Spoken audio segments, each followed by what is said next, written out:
Par un après-midi pluvieux, un millionnaire se promène avec sa fille de 6 ans lorsqu'une petite mendiante s'approche soudainement et lui murmure quelque chose qui lui glace le sang. « Monsieur, j'avais une sœur qui ressemblait trait pour trait à votre fille. » Le millionnaire rit d'abord, pensant qu'il s'agit d'une simple imagination d'enfant, mais décide tout de même de demander à la fillette le nom de cette sœur qui ressemblait tant à sa fille. Lorsque l'enfant répond, le millionnaire est en état de choc absolu et manque de s'évanouir sur le champ. Avant de commencer l'histoire, n'oubliez pas de laisser un like et de vous abonner à la chaîne pour voir plus d'histoires comme celle-ci. La pluie s'abattait sans relâche sur l'asphalte de l'artère principale, créant de petites rivières qui serpentaient entre les vieux pavés du quartier historique de la ville. Edward Morgan ajusta le parapluie noir au-dessus de sa tête, protégeant non seulement lui-même mais surtout la petite Sophia, sa fille adoptive de 6 ans, qui marchait à ses côtés à petits pas curieux. Les yeux verts de la fillette brillaient de fascination en regardant les gouttes de pluie danser sur les vitrines des magasins. Ses cheveux blonds s'échappaient de la capuche du manteau rose qu'Edward avait personnellement choisi pour elle ce matin-là. L'odeur de la terre mouillée se mêlait à l'arôme de café émanant des petits bistrots, créant une atmosphère mélancolique qui remuait toujours une nostalgie inexplicable en Edward. À 42 ans, il avait bâti un empire commercial grâce à des décisions calculées et une détermination que beaucoup considéraient comme cruelle. Sa réputation dans le monde des affaires était celle d'un homme qui ne montrait jamais de faiblesse, qui transformait chaque refus en une nouvelle stratégie de conquête. Mais quand il regardait Sophia, il sentait autre chose s'agiter dans sa poitrine, une vulnérabilité qu'il gardait soigneusement cachée du monde. « Papa, pourquoi tant de gens sont sous la pluie ?» demanda Sophia, sa douce voix perçant le bruit de l'averse. Edward sourit, serrant doucement la petite main de sa fille.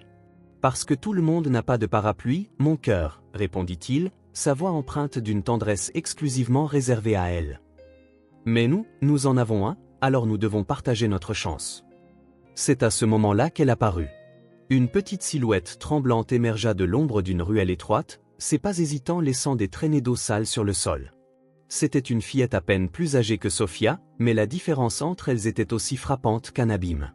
Tandis que Sophia portait des vêtements propres et chers, la petite mendiante était vêtue de haillons trempés qui collaient à son corps mince, révélant la fragilité de quelqu'un qui n'avait connu que la dureté de la vie dans la rue. Ses cheveux, emmêlés et sales, semblaient avoir été blonds autrefois, mais pendaient maintenant en mèches sombres autour d'un visage qui affichait une maturité troublante pour son âge. Ses yeux, cependant, étaient d'un vert indubitable, exactement de la même teinte que ceux de Sophia. Edward sentit un pincement au cœur, mais l'attribua à la compassion naturelle qu'il éprouvait pour les enfants vulnérables. Il avait fait des dons à diverses œuvres de charité au fil des ans, toujours discrètement, comme pour tenter d'équilibrer une culpabilité qu'il portait au plus profond de son âme. La fillette s'approcha lentement, ses pieds nus produisant un bruit de clapotis humide sur le trottoir. Elle s'arrêta à quelques mètres, grelottant de froid, et fixa son regard directement sur Sophia. Il y avait dans ce regard quelque chose qui mettait Edward mal à l'aise, une intensité qui semblait disproportionnée pour une enfant. « Monsieur » murmura la mendiante, sa voix tremblante fendant l'air comme une lame acérée. « J'avais une sœur qui ressemblait trait pour trait à votre fille. » Les mots frappèrent Edward comme un coup de poing dans le ventre. Il regarda tour à tour la fillette et Sophia, essayant de comprendre ce qu'il venait d'entendre. Sophia, de son côté, s'était arrêtée et observait la mendiante avec une expression étrange, un mélange de curiosité et de quelque chose qu'Edward ne parvenait pas à identifier. Le monde autour d'eux sembla ralentir. La pluie continuait de tomber, mais Edward la remarquait à peine. Son cœur battait de manière irrégulière tandis qu'un sentiment de déjà-vu l'envahissait, comme si ce moment avait été prédestiné, comme si toute sa vie n'avait été qu'une préparation à cette rencontre. « Comme ma fille », répéta Edward, forçant un sourire condescendant, essayant de maintenir le sang-froid qu'il avait perfectionné au cours de décennies de négociations difficiles. « Et comment s'appelait cette petite sœur ?» Le silence qui suivit fut assourdissant, seulement comblé par le bruit de la pluie et les battements frénétiques du cœur d'Edward. La mendiante le fixa de ses yeux verts perçants, et quand elle ouvrit enfin la bouche pour répondre, sa voix sortit comme un murmure fantomatique qui allait tout changer à jamais. « Sophia » chuchota-t-elle, sa voix tremblante résonnant comme un écho spectral entre les bâtiments humides. Elle s'appelait Sophia. Le monde d'Edward s'effondra à cet instant. Ses jambes se mirent à trembler comme si le sol s'était transformé en sable mouvant, et le sang se glaça dans ses veines. Le parapluie glissa de ses mains engourdies et heurta le trottoir avec un bruit sourd, libérant une cascade d'eau qui trempa ses coûteuses chaussures en cuir italien. Mais il ne le remarqua même pas. Qu'est-ce que vous avez dit? Murmura Édouard, sa voix étranglée, presque inaudible. Le contrôle de fer qu'il avait maintenu sur ses émotions pendant des décennies commençait à se fissurer comme du verre sous pression. La mendiante ne répondit pas tout de suite. Au lieu de cela, ses yeux verts se fixèrent sur Sophia avec une intensité qui fit parcourir un frisson dans le dos d'Édouard. C'était comme si la fillette voyait un fantôme, ou peut-être reconnaissait quelque chose qu'il était impossible de reconnaître. Sophia, à son tour, avait lâché la main de son père et fait un pas en avant, ignorant complètement la pluie qui trempait maintenant ses cheveux blonds. Son expression enfantine s'était transformée en quelque chose de plus profond, de plus ancien. Elle pencha la tête sur le côté, comme un oiseau curieux, et chuchota un seul mot qui faillit arrêter le cœur d'Édouard. « Anna !» La mendiante se mit à trembler violemment, non seulement de froid, mais de quelque chose de bien plus profond. Des larmes se mêlèrent à la pluie sur son visage sale, et elle tendit une petite main crasseuse vers Sophia, comme si elle voulait toucher un miracle. « Tu te souviens de moi, Sophie ?» demanda-t-elle, utilisant un surnom que seul Édouard et quelques amis proches connaissaient. La façon dont elle prononça ce diminutif affectueux fut comme un coup de poignard dans la poitrine du millionnaire. Édouard sentit le monde tourner autour de lui. Comment était-il possible qu'une inconnue connaisse le surnom intime de sa fille? Comment était-il possible que Sophia, adoptée bébé, montre une quelconque forme de reconnaissance pour une fillette des rues qu'elle n'avait théoriquement jamais vue? « Sophia, viens ici » dit Édouard, la voix tremblante, en tendant la main vers sa fille. Mais Sophia ne bougea pas. Elle continuait de fixer la mendiante avec cette expression étrange, comme si elle essayait de se souvenir de quelque chose de perdu dans les profondeurs de sa mémoire d'enfant. « Papa » murmura Sophia sans quitter la mendiante des yeux, elle chantait mon nom avant que je m'endorme. « Sophia, Sophia » comme une chanson. Sa voix sortit en un murmure brisé, et elle se mit à trembler violemment, ses petites mains agrippant son manteau mouillé. Édouard sentit le sang dans ses veines se transformer en glace. Cette mélodie spécifique était quelque chose qu'il avait lui-même inventé pour apaiser Sophia durant les premières années après l'adoption. C'était un air simple et répétitif qu'il fredonnait seulement quand elle faisait des cauchemars ou ne parvenait pas à dormir. Comment une inconnue pouvait-elle savoir cela? La mendiante se mit à fredonner doucement, sa voix enfantine perçant le bruit de la pluie. « Sophia, Sophia, ma sœur, ma lumière. Sophia, Sophia, garde ma mémoire bien droite. » La mélodie était exactement la même que celle qu'utilisait Édouard, mais avec des paroles différentes, des paroles qu'il n'avait jamais entendues mais qui semblaient s'adapter parfaitement à l'air qu'il considérait comme sa création personnelle. « Arrêtez, » dit Édouard, sa voix plus dure qu'il ne l'aurait voulu. « Arrêtez ça tout de suite. » Mais la mendiante continua de chanter, et Sophia se mit à fredonner avec elle, comme si les mots revenaient à sa mémoire après des années d'enfouissement.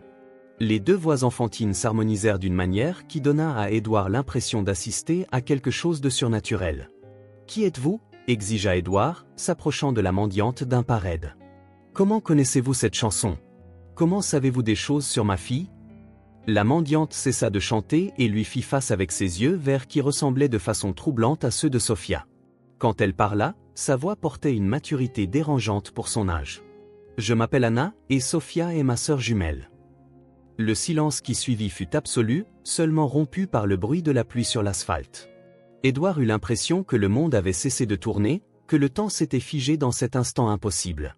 Tout ce qu'il pensait savoir sur sa vie, sur Sophia, sur le passé qu'il avait si soigneusement construit, commença à s'effriter comme un château de cartes dans une tempête. « C'est impossible » marmonna Édouard, plus pour lui-même que pour les deux fillettes qui l'observaient sous la pluie incessante. Son esprit rationnel, entraîné à analyser des données et à trouver des solutions logiques à des problèmes complexes, refusait d'accepter ce qui se passait sous ses yeux. Sophia n'a pas de frères et sœurs. C'était une orpheline en bas âge quand je l'ai adoptée. J'ai tous les documents, tous les certificats. Sa voix gagna en force tandis qu'il parlait, comme si répéter les faits connus pouvait forcer la réalité à revenir à la normale. Tu dois être confuse, petite. Tu as dû voir ma fille dans un magazine ou un journal. Nous sommes une famille bien connue dans cette ville. Mais même en prononçant ces mots, Édouard sentait un doute corrosif grandir dans sa poitrine, comme une mauvaise herbe. Anna continuait de regarder Sophia avec cette intensité troublante, et Sophia lui rendait son regard avec une expression qu'Édouard n'avait jamais vue auparavant, un mélange de reconnaissance et de nostalgie qui semblait impossible chez une enfant de 6 ans. « Sophie a une marque ici », dit Anna en touchant son propre bras gauche, tout comme la mienne. On dirait une toute petite lune. Le cœur d'Édouard fit un bond. Sophia avait bien une tache de naissance en forme de croissant de lune sur le bras gauche, quelque chose que les médecins avaient qualifié d'extrêmement rare. C'était une particularité qu'il aimait embrasser pendant les bains de Sophia, une marque qu'elle considérait comme spéciale parce qu'il disait toujours qu'elle la rendait unique au monde. « Montre-lui, Sophie », continua Anna, sa voix portant une familiarité intime qui donna à Édouard l'impression d'être un intrus dans une conversation avec sa propre fille. Sophia, sans hésiter, remonta la manche de son manteau et montra la petite marque. Anna fit de même, révélant une marque identique au même endroit. Les deux fillettes comparèrent leurs bras comme si c'était la chose la plus naturelle du monde, et Édouard sentit le sol se dérober sous ses pieds. Une coïncidence, marmonna Édouard, mais sa voix était faible, peu convaincante. Les taches de naissance peuvent se ressembler. Ça ne prouve rien. Anna lui fit face avec ses yeux verts perçants et dit quelque chose qui glaça le sang d'Édouard. Elle se recroqueville comme un chaton quand elle dort, toujours avec le lapin rose qui a une oreille tordue. Et quand elle fait un cauchemar, elle murmure « maman » 3 fois avant de se réveiller. Édouard sentit ses jambes faiblir. Personne, absolument personne à part lui ne connaissait ces détails intimes des habitudes de sommeil de Sophia. Le lapin rose était un jouet que Sophia avait reçu bébé et qu'elle ne lâchait jamais au coucher. L'oreille tordue était le résultat d'années de câlins et de serments nocturnes. Et le détail sur les cauchemars? Édouard était le seul à veiller les nuits difficiles, écoutant Sophia murmurer pour une mère qu'elle n'avait jamais consciemment connue. « Comment sais-tu ça » demanda Édouard, sa voix à un murmure étranglé. « Comment peux-tu savoir ces choses » Anna ne répondit pas tout de suite. Au lieu de cela, elle se rapprocha de Sophia, ignorant complètement Édouard, et se mit à lui chuchoter quelque chose à l'oreille. Édouard ne pouvait pas entendre les mots, mais il vit Sophia hocher la tête vigoureusement, comme si elle recevait la confirmation de quelque chose qu'elle avait toujours su mais n'avait jamais pu nommer. « Papa », dit Sophia en se tournant vers Édouard avec des larmes dans les yeux, « elle connaît l'endroit secret dans ma chambre où je cache mes trésors. » Édouard eut l'impression d'avoir reçu un coup de poing dans l'estomac. L'endroit secret de Sophia était une petite boîte cachée derrière une plinthe lâche dans sa chambre, une cachette qu'elle avait découverte seule et qu'elle utilisait pour ranger de petits objets qu'elle considérait comme précieux. Édouard ne le savait que parce qu'il la trouvait parfois en train de jouer là, mais il n'en avait jamais parlé à personne, respectant l'intimité de sa fille. « Elle a dit qu'il y a une bague de maman dedans », continua Sophia, la voix tremblante. Une bague en or avec une petite pierre bleue. Le monde d'Édouard vola une fois de plus en éclats. Il y avait bien une bague dans la boîte secrète de Sophia, une simple alliance en or avec une petite pierre bleue qui avait été trouvée avec elle à l'orphelinat. Édouard l'avait gardée comme un souvenir de la mère biologique de Sophia, prévoyant de la lui donner quand elle serait plus grande. Il n'avait jamais mentionné son existence à personne. La pluie continuait de tomber, mais Édouard la sentait à peine. Son esprit s'emballait, essayant de trouver des explications rationnelles à l'impossible. Peut-être était-ce une coïncidence élaborée. Peut-être qu'Anna faisait partie d'une arnaque sophistiquée visant les familles riches. Peut-être devenait-il fou. Mais quand il regarda les deux fillettes côte à côte, mouillées et grelottantes, il vit quelque chose qu'il ne pouvait nier. Elles étaient pratiquement identiques. Les mêmes yeux verts, la même structure faciale, même la même façon de pencher la tête en se concentrant. La seule vraie différence était leurs vêtements et leur état, l'une soignée et aimée, l'autre abandonnée et oubliée. Ça ne peut pas arriver, marmonna Édouard en passant les mains dans ses cheveux mouillés. Ça ne peut tout simplement pas arriver. Mais c'était en train d'arriver, et au plus profond de son cœur, Édouard commença à réaliser que sa vie parfaite, si soigneusement construite, était sur le point de s'effondrer complètement. Édouard passa la nuit entière dans son fauteuil en cuir, dans son bureau, à fixer les papiers d'adoption de Sophia étalés sur le bureau en acajou. Chaque document avait été examiné des dizaines de fois au fil des ans. Certificats, rapports médicaux, dossiers de l'orphelinat, tout semblait parfaitement légal et en ordre. Mais maintenant, chaque ligne était suspecte, chaque tampon une falsification potentielle. En face de lui, des photographies de Sophia bébé contrastaient avec une image mentale persistante. Anna, la fillette des rues avec les mêmes yeux verts et la même expression déterminée. Édouard avait essayé de se convaincre que tout n'était qu'une coïncidence bizarre, mais le sommeil ne venait pas. Chaque fois qu'il fermait les yeux, il entendait la voix d'Anna chanter cette mélodie impossible. Le premier signe que quelque chose n'allait vraiment pas arriva le lendemain matin. Édouard trouva Sophia assise sur le sol de sa chambre, entourée de dizaines de dessins qu'elle avait faits pendant la nuit. Sur chaque feuille, deux filles identiques apparaissaient, main dans la main. Mais dans chaque dessin, quelque chose les séparait, parfois une ligne noire, d'autres fois des silhouettes sombres et sans visage. « Sophia, mon cœur, quand as-tu fait ces dessins ?» demanda Édouard, s'agenouillant à côté de sa fille. Sa voix essayait de maintenir son calme habituel, mais il y avait une tension que Sophia remarqua immédiatement. « Quand Anna appelait, » répondit Sophia sans lever les yeux du papier où elle dessinait obsessionnellement 2 filles identiques en pleurs. « Elle appelait mon nom, alors je me suis réveillée et j'ai dessiné pour qu'elle ne soit pas triste. » Un frisson parcourut l'échine d'Édouard. Anna appelait. « Mais elle n'est pas là, mon cœur. C'était juste un rêve. » Sophia cessa de dessiner et le regarda avec ses yeux verts qui semblaient maintenant contenir une profondeur troublante pour une fillette de 6 ans. « Ce n'était pas un rêve, papa. Anna appelle toujours. Depuis que je suis toute petite. Elle appelle mon nom quand elle a peur. » Édouard sentit l'air lui manquer. Comment était-il possible que Sophia ait des souvenirs de quelqu'un qu'elle n'avait supposément jamais rencontré? Les médecins avaient toujours dit que les souvenirs de la petite enfance étaient extrêmement rares et généralement imprécis. « Sophie, » dit Édouard, choisissant ses mots avec soin, « tu te souviens de quand tu étais bébé, avant de venir vivre avec moi ?» Sophia hocha vigoureusement la tête, comme si c'était évident. « Je me souviens d'Anna. On dormait ensemble dans un petit lit. Elle me tenait toujours la main quand il y avait du bruit, celui des hommes qui se battaient. » Sa voix devint plus basse, plus triste. « Puis un jour, les hommes l'ont emmenée, et j'ai beaucoup pleuré. Mais tu es venu me chercher et tu as dit que tu prendrais soin de moi. » Le cœur d'Édouard battait si fort qu'il était sûr que Sophia pouvait l'entendre. Chaque mot de la fillette était une pièce d'un puzzle qu'il ne voulait pas assembler, mais qui se formait inexorablement sous ses yeux.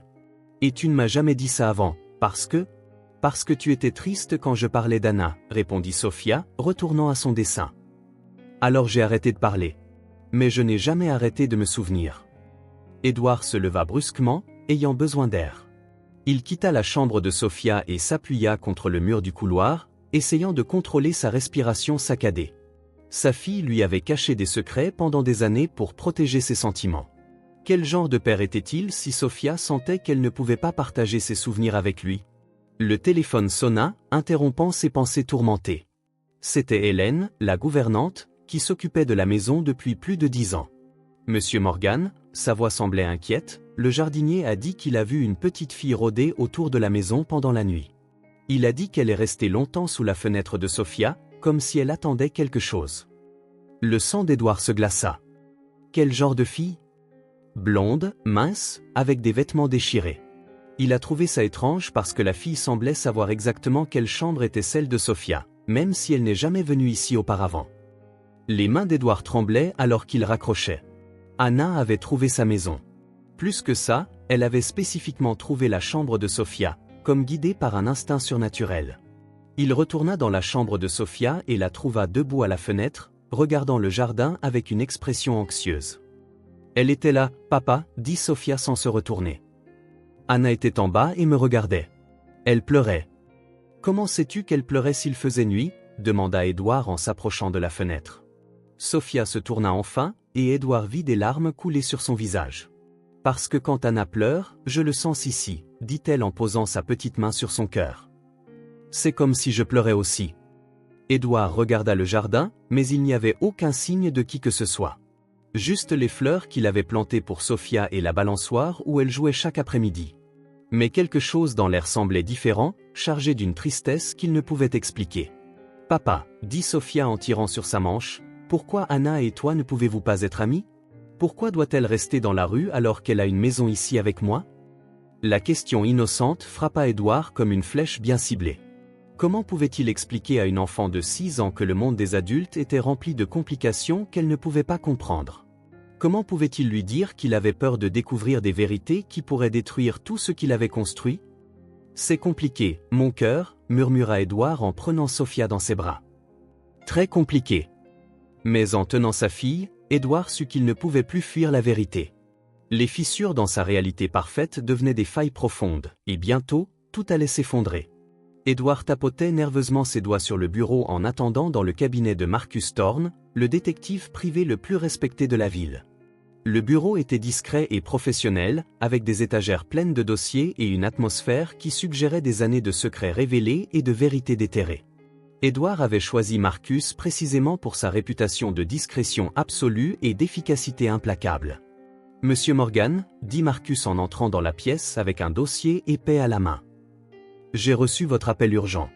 Si je comprends bien, vous avez besoin d'une enquête sur le processus d'adoption de votre fille. » Édouard hocha la tête, essayant de maintenir le sang-froid d'homme d'affaires qu'il avait rendu célèbre dans les cercles financiers. « Je veux que vous vérifiez chaque détail, chaque document, chaque personne impliquée dans l'adoption de Sophia. Ne laissez aucune pierre non retournée. Puis-je demander la raison de cette enquête ? Habituellement, les parents ne remettent en question les processus d'adoption que lorsqu'il y a une suspicion d'irrégularité grave. » Édouard hésita. Comment pouvait-il expliquer qu'une fillette des rues était apparue, connaissant des détails impossibles sur sa fille?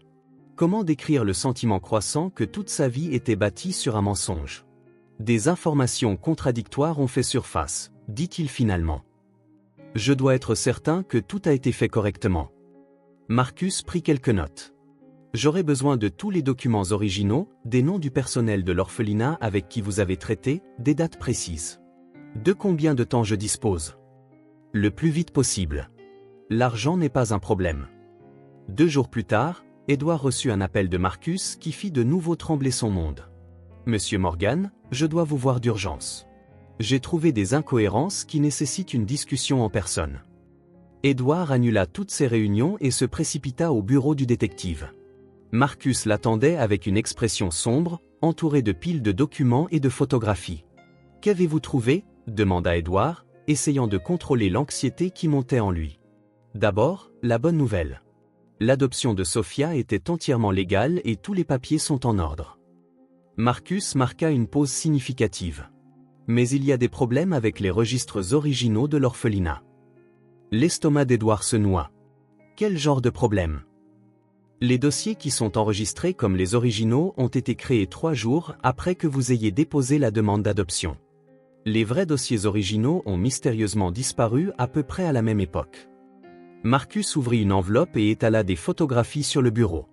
J'ai réussi à accéder aux journaux de sécurité de l'orphelinat. Regardez ces images. Édouard regarda les photos en noir et blanc, datées d'il y a 6 ans. Sur l'une d'elles, il pouvait clairement voir 2 très petits enfants dans le même berceau, 2 filles identiques blotties l'une contre l'autre pendant leur sommeil. Sophia n'était pas seule à l'orphelinat, dit Marcus, sa voix lourde de gravité. Il y avait un autre enfant avec elle, une fille aux caractéristiques physiques presque identiques. Édouard sentit ses jambes faiblir. Et où est cet enfant maintenant? C'est là le problème.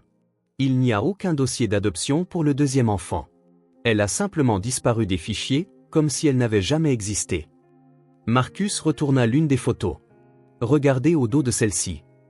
Les mains tremblantes, Édouard lut la note manuscrite, Sophia et Anna, jumelles inséparables, arrivées ensemble en décembre.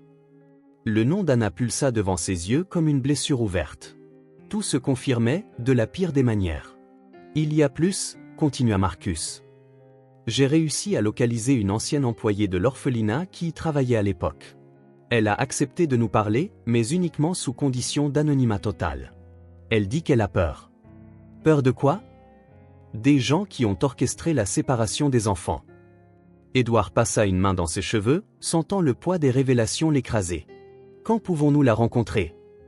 Ce soir, dans un lieu neutre. Mais monsieur Morgan, je dois vous avertir. D'après ce que cette femme a laissé entendre au téléphone, ce que nous sommes sur le point de découvrir pourrait être bien pire que ce que nous imaginons. Cette nuit-là, Édouard rencontra Marcus et une femme d'âge mûr dans un petit café discret en périphérie de la ville. La femme, qui ne s'identifia que comme Carmen, semblait nerveuse et ne cessait de regarder par-dessus son épaule. « Je me souviens des jumelles, » dit Carmen, la voix tremblante. Elles sont arrivées ensemble, toutes petites, toujours accrochées l'une à l'autre. Elles pleuraient si on les séparait, même pour quelques minutes. « Qu'est-il arrivé à Anna » demanda Édouard directement. Carmen ferma les yeux, comme pour combattre des souvenirs douloureux. Il y avait de la pression. Des gens importants voulaient qu'une seule des enfants soit proposée à l'adoption. Ils disaient que ce serait mieux pour Sophia d'avoir une famille riche, mais qu'Anna devait rester à l'orphelinat. Pourquoi? Ça n'a aucun sens. Parce que quelqu'un de très puissant voulait que les filles soient élevées séparément. Quelqu'un qui avait intérêt à les maintenir à l'écart. Carmen se pencha en avant, chuchotant, j'ai surpris des conversations entre le directeur et des hommes en costume. Ils parlaient d'expérience, d'étudier ce qui arrive à des jumeaux identiques élevés dans des environnements complètement différents. Édouard sentit la nausée lui monter à la gorge. Des expériences? Quel genre d'expérience? Je ne connais pas les détails, mais je sais qu'Anna n'a jamais été réellement proposée à l'adoption. À l'âge de 3 ans, elle a simplement disparu de l'orphelinat. Ils ont dit qu'elle s'était enfuie, mais une enfant de 3 ans ne s'enfuit pas toute seule. Le silence qui suivit était lourd comme du plomb. Édouard regarda Marcus, qui griffonnait furieusement dans son carnet. « Y a-t-il autre chose que nous devrions savoir » demanda Marcus. Carmen hésita, puis chuchota quelque chose qui glaça le sang d'Édouard. Sophia n'était pas la seule enfant soumise à des traitements spéciaux. Tous les jours, des médecins venaient lui donner des médicaments. Ils disaient que c'était pour l'aider à s'adapter, mais j'ai toujours trouvé ça étrange. Un enfant en bonne santé n'a pas besoin d'autant de médicaments. Édouard passa le reste de la nuit à éplucher les dossiers médicaux de Sophia, chaque ordonnance et rapport prenant une signification sinistre à la lumière des révélations de Carmen. Aux premières lueurs de l'aube, il avait trouvé des preuves troublantes qui confirmaient ses pires craintes. Pendant ses 3 premières années de vie, Sophia avait reçu une quantité anormale de médicaments pour un enfant en bonne santé. Des antidépresseurs pour nourrissons, des sédatifs, et quelque chose appelé Mimex 7, un médicament qu'Édouard n'avait jamais remis en question lorsque le pédiatre de l'orphelinat avait insisté sur le fait qu'il était essentiel pour le bon développement cognitif de la fillette. Les mains tremblantes, Édouard appela le docteur Henry Wallace, le neurologue pédiatrique le plus respecté de la ville et un ami personnel depuis des années.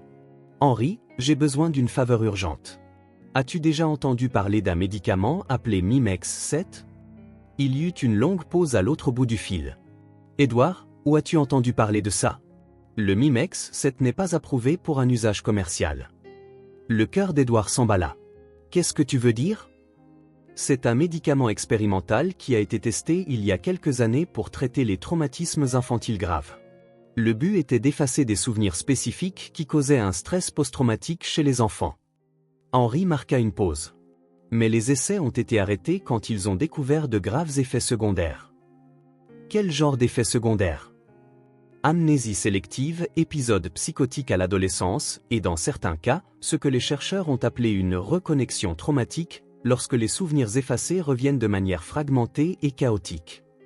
La voix d'Henry était lourde d'inquiétude. « Édouard, pourquoi me demandes-tu ça » Édouard ferma les yeux, sentant le poids de la vérité l'écraser. Sophia a pris ce médicament pendant 3 ans. Le silence à l'autre bout du fil fut assourdissant. Finalement, Henry chuchota, « Mon Dieu, Édouard, tu dois l'amener pour une consultation immédiatement. Si elle a vraiment été médicamentée avec du Mimex 7, elle entre dans l'âge où les effets secondaires commencent à se manifester. » Édouard raccrocha et courut dans la chambre de Sophia. Il la trouva réveillée, assise sur le lit avec le lapin rose sur ses genoux. Mais il y avait quelque chose de différent dans son expression. Ses yeux verts semblaient plus distants, plus âgés. « Papa, » dit Sophia, sa voix semblant étrangement calme, « je me suis souvenu d'autre chose aujourd'hui. » Édouard s'assit sur le bord du lit, essayant de contrôler le tremblement de ses mains. « Quel genre de choses, mon cœur ? » Je me souviens des hommes en blouse blanche qui venaient me donner des médicaments.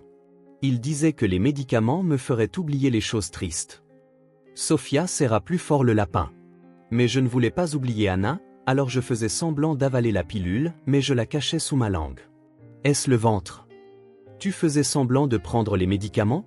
Sophia hocha la tête. Pas toujours. Parfois, il me forçait. Mais la plupart du temps, je pouvais faire semblant. Elle le regarda avec ses yeux verts perçants. C'est pour ça que je me souviens encore d'Anna, papa. C'est pour ça que je sais qu'elle a besoin de nous. Des larmes commencèrent à couler sur le visage d'Édouard. Sa fille de 6 ans avait déjoué des médecins et des chercheurs, protégeant ses propres souvenirs par une ruse d'enfant désespéré. Sophia, tu te souviens de quelque chose à propos des médecins ? Est-ce qu'ils se parlaient entre eux ? Sophia ferma les yeux, se concentrant. Ils parlaient de l'expérience sur les jumelles. Ils disaient que j'étais le sujet A et Anna le sujet B. Que tu allais me donner une belle vie pour voir si je devenais différente d'Anna. L'horreur de la situation frappa Édouard par vagues successives. Sophia et Anna n'avaient pas seulement été séparées, elles avaient été transformées en cobayes dans une expérience sociale cruelle. L'une recevrait de l'amour, des soins et des ressources, tandis que l'autre serait abandonné à son sort dans la rue, tout cela pour voir comment l'environnement façonnerait deux enfants génétiquement identiques. Est-ce qu'ils ont parlé de qui payait pour l'expérience? Demanda Edward, sa voix à peine un murmure. Sophia secoua la tête. J'ai seulement entendu un nom une fois. Ils appelaient ça le projet Gemini, et ils parlaient d'un homme important qui voulait voir si les gens naissent mauvais ou si leur vie les rend mauvais. Edward sentit la nausée lui monter à la gorge. Le projet Gemini ressemblait à quelque chose sorti d'un film de science-fiction, mais c'était en train d'arriver à sa fille, à Anna, à deux enfants innocents transformés en rats de laboratoire. À ce moment, son téléphone sonna. C'était Marcus, le détective.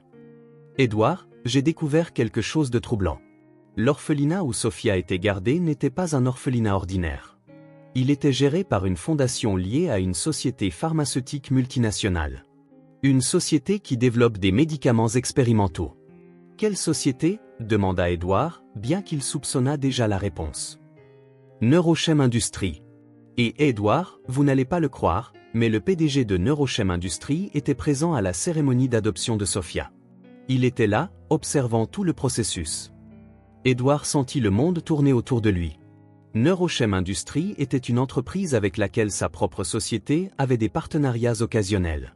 Il avait été dans la même pièce, avait serré la main, avait fait des affaires avec l'homme qui avait orchestré la séparation de Sophia et d'Anna. Marcus, dit Edward, sa voix à murmure, j'ai besoin d'une liste de tous les dirigeants de Neurochem qui ont été impliqués dans l'orphelinat. Et je dois savoir si l'un d'eux a des liens personnels avec moi. Edward, ça va? Votre voix est étrange. Edward regarda Sophia, qui l'observait avec cette expression bien trop mature pour son âge. Non, Marcus, je ne vais pas bien. Et j'ai le sentiment que ça va empirer bien avant de s'améliorer. En raccrochant, Edward réalisa qu'il n'était pas seulement une victime innocente dans ce complot. D'une manière ou d'une autre, il avait été spécifiquement choisi pour adopter Sophia. Cela signifiait que quelqu'un l'avait observé, étudié et manipulé pendant des années, le transformant en un pion involontaire dans l'expérience cruelle qui avait détruit la vie de deux enfants innocents. Edward était dans son bureau quand Marcus arriva avec un dossier rouge à la main et une expression qui présageait de mauvaises nouvelles. Le détective semblait avoir vieilli de plusieurs années en quelques jours, et ses yeux portaient le poids de secrets qu'il aurait souhaité n'avoir jamais découverts. « Edward, je veux que vous vous asseyiez avant de voir ça, » dit Marcus en posant le dossier sur le bureau. « Ce que j'ai trouvé va changer tout ce que vous croyez sur votre propre vie. » Edward s'assit lentement, se préparant à une autre révélation dévastatrice. Au cours des dernières semaines, sa réalité avait été systématiquement démolie, et il commençait à se demander si un seul aspect de sa vie était authentique. Marcus ouvrit le dossier et sortit une série de documents et de photographies. Neurochem Industries est contrôlé par un seul actionnaire majoritaire, un homme qui cache soigneusement son identité derrière de multiples sociétés écrans. « Qui est-ce » demanda Edward, bien que quelque chose au fond de lui sût déjà qu'il ne voulait pas entendre la réponse. Marcus posa une photographie sur le bureau. C'était l'image d'un homme d'âge mûr, bien habillé, dont les traits du visage glacèrent le sang d'Edward. « Votre frère, Gabriel Morgan. » Le monde s'arrêta. Edward fixa la photographie comme s'il regardait un fantôme, car d'une certaine manière, c'était le cas. Gabriel était censé être mort dans un accident de voiture 15 ans plus tôt. Edward avait assisté aux funérailles, avait pleuré sur le cercueil, avait porté le poids de la culpabilité pendant des années. « C'est impossible, » murmura Edward, ses mains tremblant en tenant la photographie. « Gabriel est mort. J'étais aux funérailles. L'homme qui est mort dans l'accident était un sosie engagé, » dit Marcus, sa voix lourde de regret. Gabriel a simulé sa propre mort pour échapper à des dettes de jeu et commencer une nouvelle vie sous une fausse identité. Mais Edward, il y a plus. Marcus posa un autre document sur le bureau. Non seulement Gabriel est vivant, mais il vous observe depuis toutes ces années. Il a orchestré votre ascension dans les affaires, manipulé vos investissements et même influencé votre décision d'adopter un enfant. Edward eut l'impression de tomber dans un gouffre sans fond. Vous me dites que Gabriel, que mon frère? Votre frère est le cerveau derrière le projet Gemini. Il a choisi Sophia spécifiquement pour vous. Il a séparé les jumelles sachant que vous, avec votre profil psychologique de personne contrôlante mais fondamentalement bonne, seriez le père adoptif parfait pour contraster avec la négligence que subirait Anna. Les mots frappèrent Edward comme des poignards. Gabriel, le frère qu'il avait aimé et pour lequel il s'était blâmé pendant des années, avait transformé toute sa vie en une expérience cruelle. Pourquoi? Chuchota Édouard. Pourquoi ferait-il ça? Marcus hésita avant de répondre. D'après les dossiers auxquels j'ai eu accès, il semble que Gabriel n'ait jamais surmonté le ressentiment d'être le deuxième fils. Vous étiez des faux jumeaux, nés à 15 minutes d'intervalle, mais vous étiez toujours le favori des parents, celui qui réussissait le mieux, le plus aimé. Édouard se souvenait vaguement de leur rivalité d'enfance, mais il n'aurait jamais imaginé qu'elle aurait pu s'envenimer en quelque chose d'aussi destructeur. Gabriel a développé une obsession pour l'idée que l'environnement façonne complètement une personne, niant l'importance de la génétique ou du caractère inné, continua Marcus. Le projet Gemini était sa façon de prouver que même des jumeaux identiques pouvaient devenir complètement différents s'ils étaient élevés dans des environnements opposés. Et il a utilisé ma fille comme cobaye, dit Édouard, sa voix remplie d'une fureur froide qu'il n'avait jamais ressentie. Il y a plus, Édouard. Gabriel n'a pas seulement observé l'expérience de loi. Il a maintenu un contact étroit avec votre vie. Certains de vos partenaires commerciaux les plus proches sont en fait ses agents. Il connaît chaque décision que vous prenez, chaque mouvement que fait Sophia, chaque moment de bonheur que vous avez partagé. Édouard se leva brusquement, renversant sa chaise. Où est-il? Où est Gabriel maintenant? C'est la partie la plus troublante, dit Marcus en sortant un autre document du dossier. Gabriel possède un complexe industriel en périphérie de la ville. C'est là qu'il garde ses laboratoires et où Anna a été détenue. Anna est avec lui? Édouard, Anna n'a jamais vraiment été seule dans la rue. Gabriel l'a utilisée comme l'autre moitié de l'expérience. Elle est maintenue dans des conditions de privation contrôlées, délibérément exposée à la négligence et au traumatisme pour maximiser le contraste avec la vie privilégiée de Sophia. La réalité frappa Édouard comme une avalanche. La mendiante qu'il avait rencontrée dans la rue, Anna, grelottant de froid et de faim, n'était pas une enfant des rues ordinaires. C'était une prisonnière qui avait été temporairement libérée pour cette rencontre spécifique. Gabriel avait tout orchestré, la rencontre sous la pluie, la reconnaissance entre les jumelles, l'éveil des souvenirs de Sophia. Il voulait que je le découvre, murmura Édouard, la prise de conscience l'envahissant dans une vague d'horreur. Gabriel voulait que je sache pour Anna. Cela fait aussi partie de l'expérience. Marcus hocha la tête sombrement.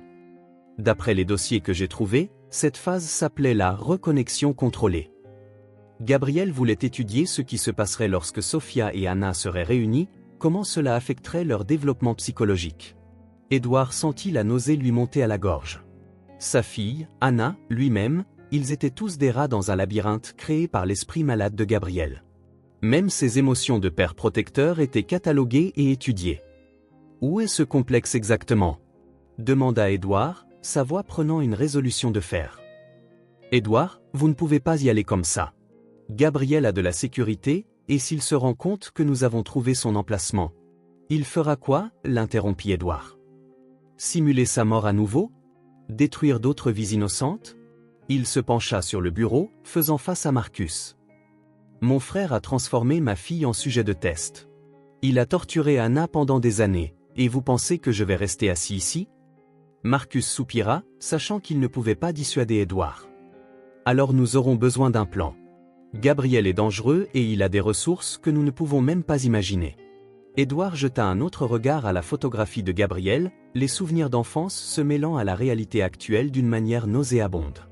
Le frère qui lui avait appris à faire du vélo, qui avait partagé des secrets et des rêves d'enfance, était devenu l'architecte de sa plus grande tragédie. Non, dit Édouard, sa voix aussi froide que la glace. Nous n'avons pas besoin d'un plan élaboré.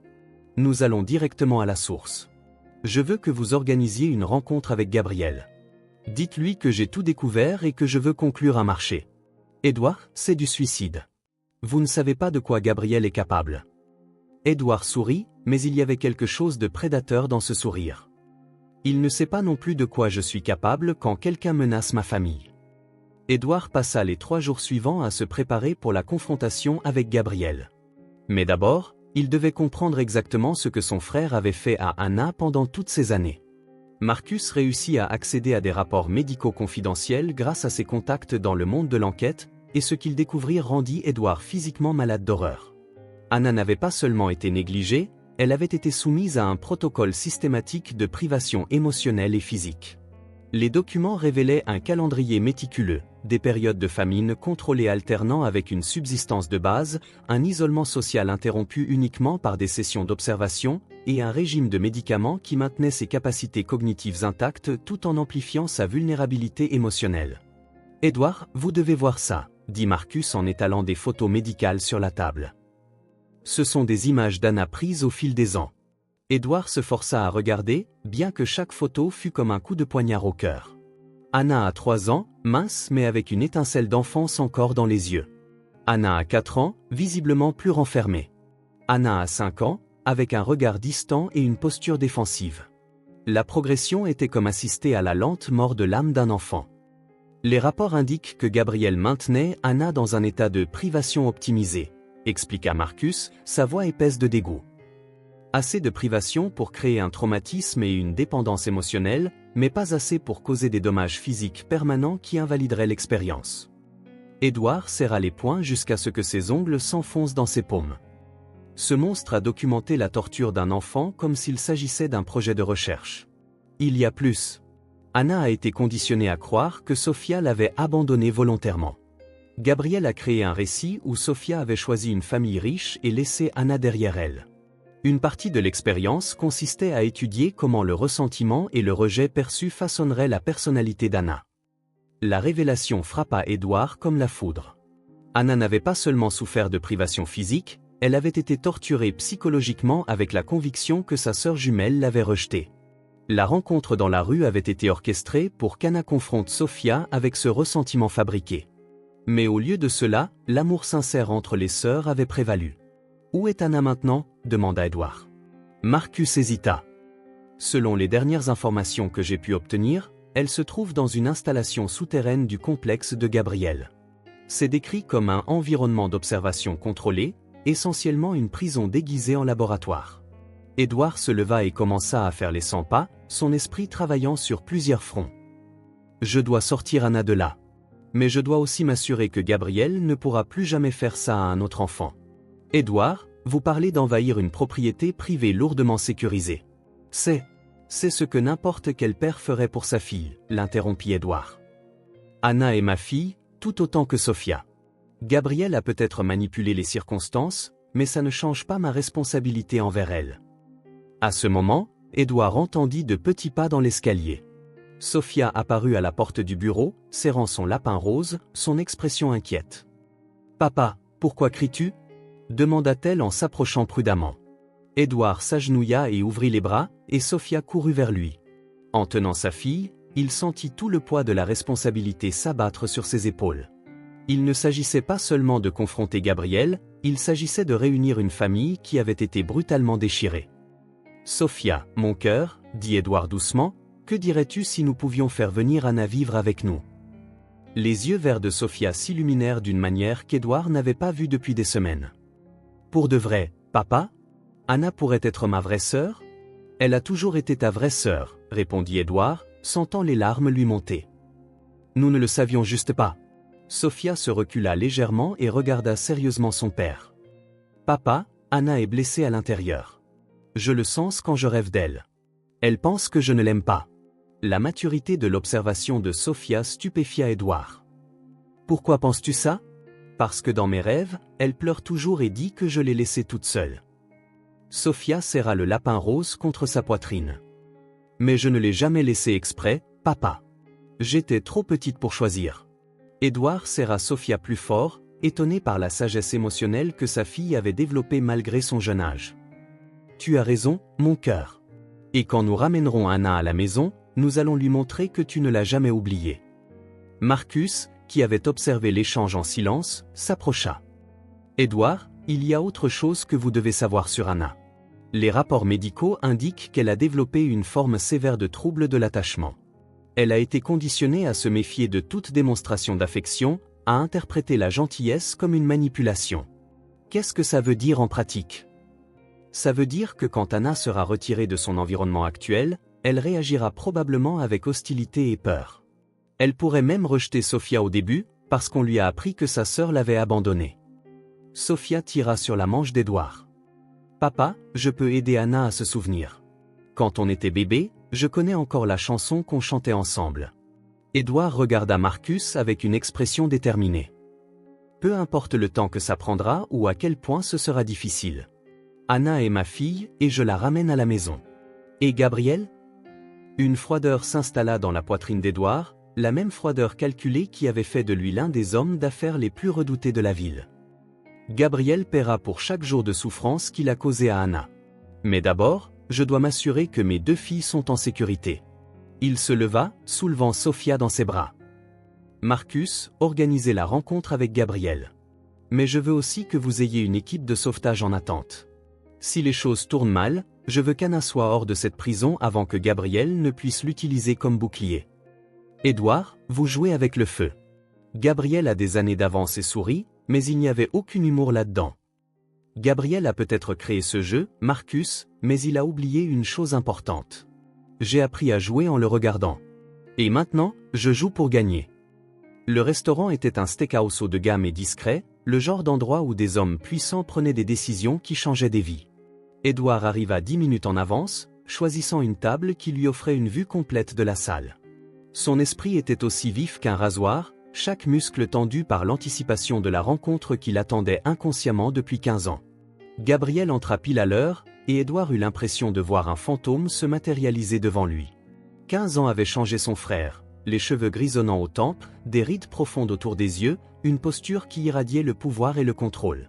Mais c'étaient les mêmes yeux froids qu'Édouard se rappelait de son enfance, des yeux qui calculaient toujours l'avantage dans chaque situation. « Édouard », dit Gabriel en s'asseyant avec l'air désinvolte d'un homme qui n'avait jamais simulé sa propre mort. « Tu as l'air terrible. La paternité ne t'a pas réussi. » Édouard se força à garder son sang-froid, bien que chaque fibre de son être hurlât de stranguler l'homme en face de lui. « Gabriel, où devrais-je utiliser le faux nom que tu utilises ?» Gabriel sourit, et il y avait quelque chose de prédateur dans son expression. « Gabriel, c'est bien. Nous sommes de la famille, après tout. » Il fit signe au serveur et commanda du vin, comme s'ils n'étaient que deux frères se retrouvant après une séparation normale.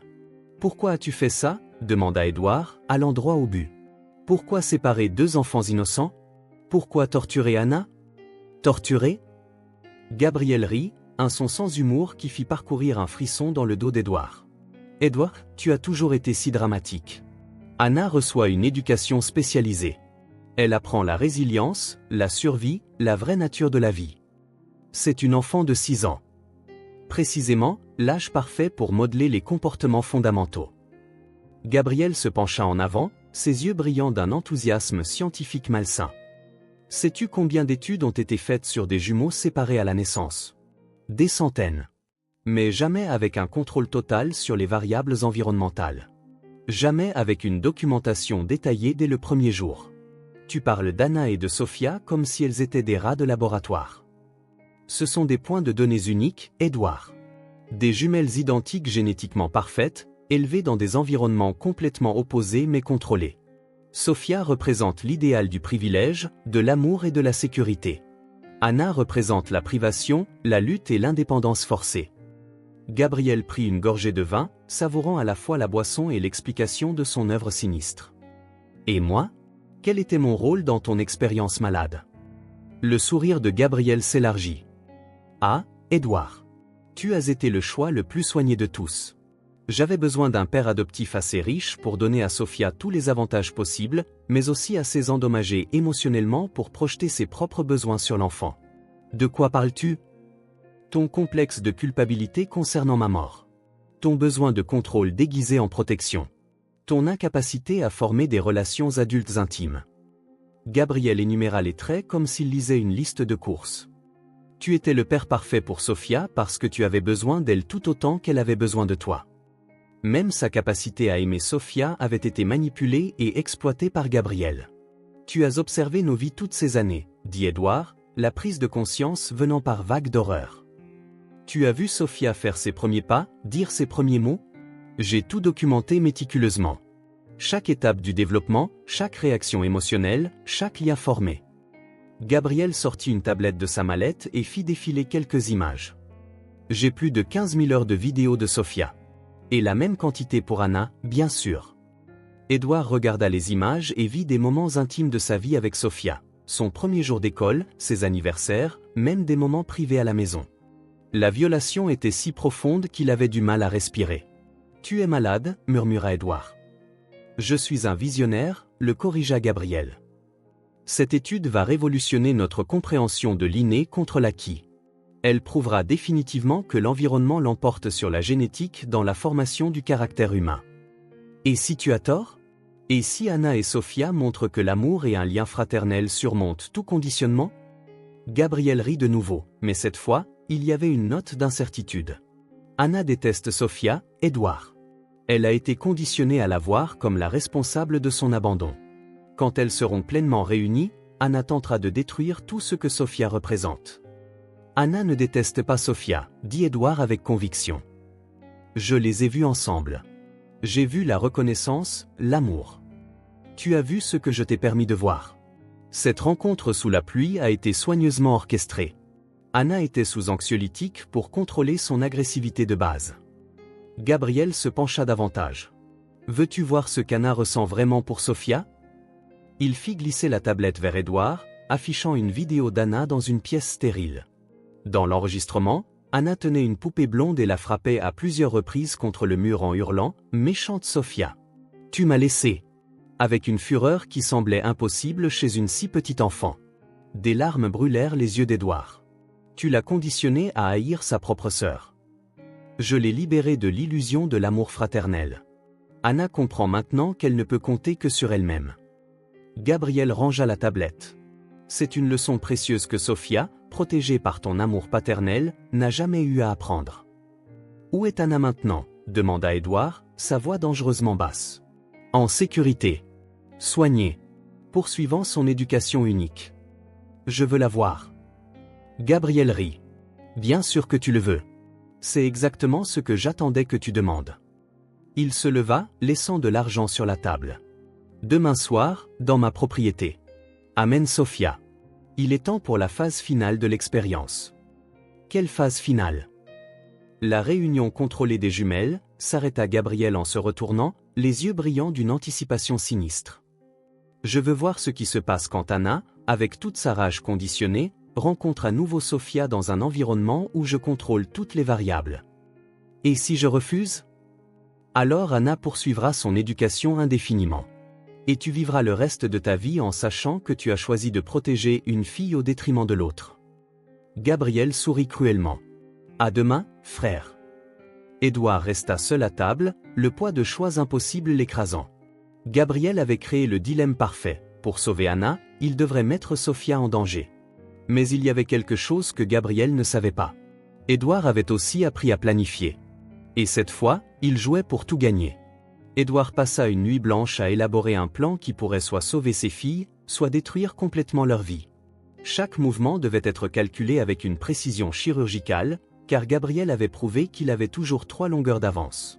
Mais Édouard avait un avantage que son frère n'attendait pas, il ne se battait pas seulement pour la vengeance, mais pour l'avenir de 2 enfants innocents. Le lendemain matin, Marcus arriva au bureau d'Édouard avec une petite équipe hautement qualifiée, d'anciens des forces spéciales, des experts en sécurité et une psychologue pour enfants spécialisée dans les traumatismes graves. Édouard avait dépensé une fortune en 24 heures, mais l'argent était sans importance quand il s'agissait de Sophia et d'Anna. Dr Evelyn Reed présenta Marcus en désignant une femme d'une 40aine d'années aux yeux bienveillants mais déterminés. Elle a travaillé avec des enfants victimes de la traite des êtres humains et d'expériences médicales illégales. Si quelqu'un peut aider Anna dans cette transition, c'est elle. Édouard serra la main de la psychologue. Dr Reed, je veux que vous compreniez qu'Anna a été conditionnée à haïr Sophia. Gabriel m'a montré des vidéos d'Anna attaquant une poupée qui représente sa sœur jumelle. Le conditionnement peut être inversé, dit le Dr Reed avec une confiance professionnelle.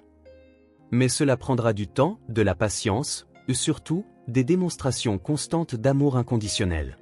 Le lien génétique entre jumelles est plus fort que n'importe quelle manipulation psychologique. Combien de temps ? demanda Édouard. Pour briser le conditionnement initial, peut-être des semaines. Pour une guérison complète, des années.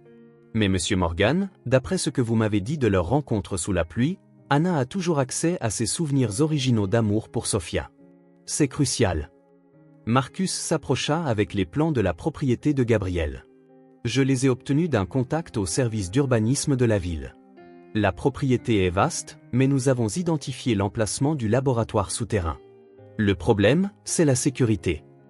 Édouard étudia les plans, son esprit d'homme d'affaires identifiant automatiquement les points faibles et les opportunités. Gabriel veut que j'amène Sophia à lui. Cela signifie qu'il ne peut pas utiliser une force écrasante sans risquer de blesser Sophia. Sauf si Sophia fait partie de sa phase finale, observa sombrement Marcus. Non, dit Édouard avec une certitude absolue.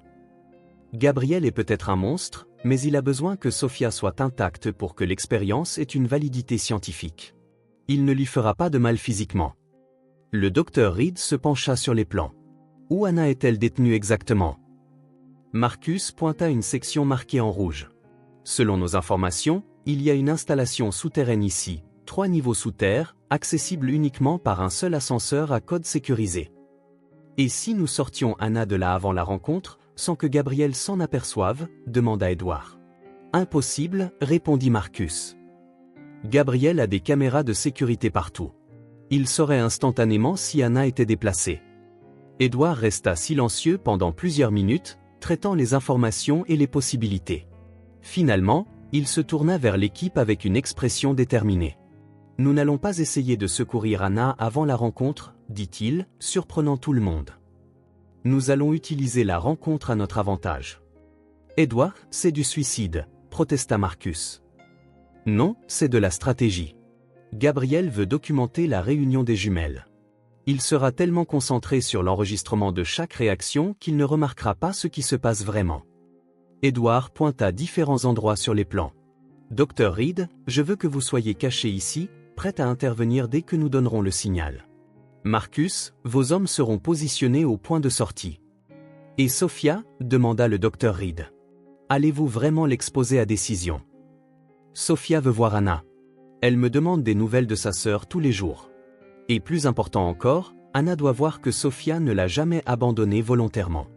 C'est trop risqué, insista Marcus. Tout est risqué maintenant. Édouard se dirigea vers la fenêtre, regardant le jardin où Sophia jouait avec sa nounou. Mais j'ai un avantage que Gabriel ne considère pas, Sophia. Elle est plus forte et plus intelligente que quiconque ne l'imagine. Et elle aime Anna avec une pureté que Gabriel n'a jamais pu corrompre complètement. À ce moment, Sophia entra en courant dans le bureau, ses cheveux blonds volants, un sourire radieux sur son visage. « Papa, j'ai encore rêvé d'Anna. Elle chantait notre chanson, mais cette fois, elle était heureuse. » Sophia sauta sur les genoux d'Édouard. « Quand allons-nous la chercher ?» Édouard serra sa fille dans ses bras, sentant les larmes se former dans ses yeux. « Ce soir, mon cœur. Nous allons voir Anna ce soir. »« Pour de vrai ?» Sophia se recula pour regarder dans les yeux de son père, vérifiant s'il était sérieux. « Pour de vrai. Mais Sophia, Anna pourrait être différente. Elle pourrait avoir peur ou être confuse. Peux-tu être très courageuse et patiente avec elle ?» Sophia hocha vigoureusement la tête.